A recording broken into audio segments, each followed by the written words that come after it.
This is Super Tetris for the Sega Master System, and there's not a whole lot I could say about this one since information regarding this particular incarnation of the popular puzzle game is fleeting at best. The only thing that's known for sure is that it saw an unofficial release in Korea at some point in time, and that the ROM has been floating around the internet for a good long while. As luck would have it, during a period of file management, I found the ROM archive for this thing among some other lost odds and ends and decided to give this thing a shot, and then I instantly regretted it. Before touching on the gameplay itself, let's touch on the visuals.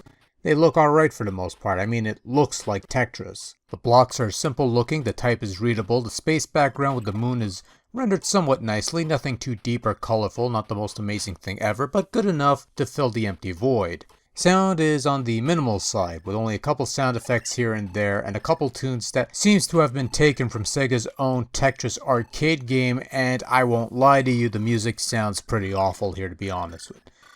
In terms of presentation, however, the game's fine, visually speaking at least. It's the gameplay, however, that takes a bit of a hit. And when I say a bit of a hit, actually that's a bit of a understatement. It's quite a big hit, actually.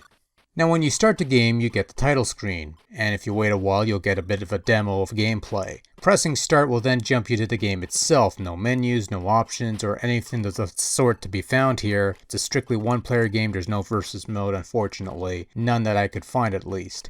Now typically speaking, it's your standard old-school game of Tetris. Left and right moves your blocks, one button rotates your piece, and pressing down will speed the descent of your blocks.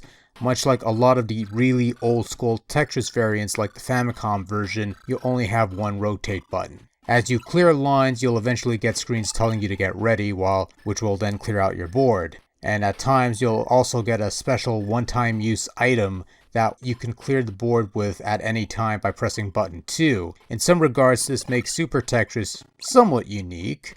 I don't think I've seen this feature in other Tetris games, I could be wrong, but this also feels like a bit of a cheat as you could clear the board quickly when things get intense. And things get intense due to the erratic speed changes. Sometimes blocks will speed up to near uncontrollable levels and then after a while it'll drop down. This particular scenario has occurred in other Tetris games, but never in such erratic and near unpredictable occurrences.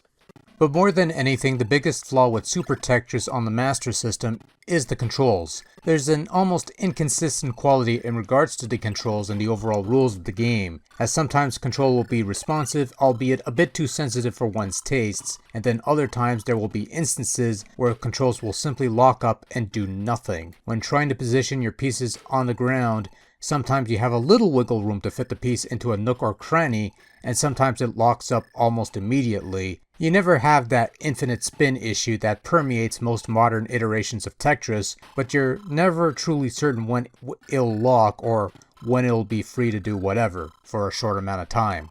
And when you eventually top out, the game ends and you get to do this needless exercise all over again. My immediate reaction is to say, thanks, but no thanks, and eventually pop in a game of columns, or if I really needed a Tetris fix, I have other versions of the game that will fill that particular need quite nicely.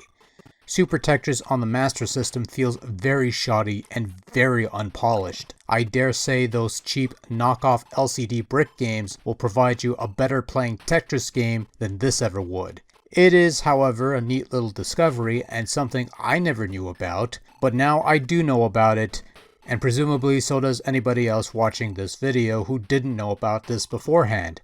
And hopefully, this will dissuade anyone from tracking this game down and trying it out for themselves because it really isn't worth it. It's just not that good of a game, and that's really all there is to say about Super Tetris for the Master System.